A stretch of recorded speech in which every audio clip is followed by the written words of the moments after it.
What if I told you that one act of worship could bring you peace, erase your sins, strengthen your heart, and draw you closer to Allah? That act is Salaah. It is not a burden. It is one of Allah's greatest gifts to the believer.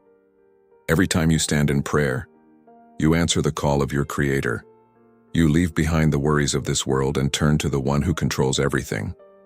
Allah says in the Qur'an, "Indeed, prayer prohibits immorality and wrongdoing, and the remembrance of Allah is greater." Surah Al Ankabut 29:45. Salaah protects us from sin. It softens our hearts. It reminds us that Allah is always near. The Prophet Muhammad, peace and blessings be upon him, gave a beautiful example.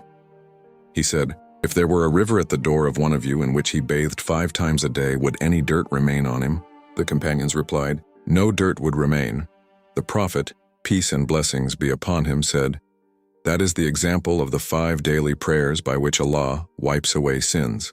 Sahih al-Bukhari 528, Sahih Muslim 767. Every sincere prayer cleanses the soul. Every sujood brings you closer to Allah. The Prophet, peace and blessings be upon him, also said, "The closest a servant comes to his Lord is while he is in prostration, so make plenty of supplication." Sahih Muslim 482.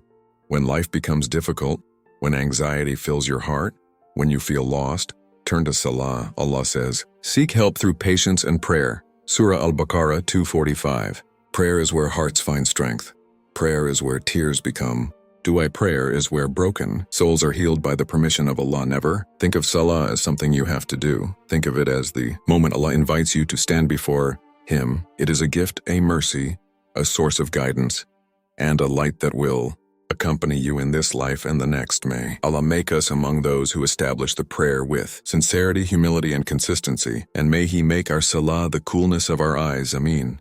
If this reminder benefited you, please like, share, and subscribe to The Quiet Believer, and remember the words of Allah, and establish prayer for my remembrance in Surah Taha 20-14.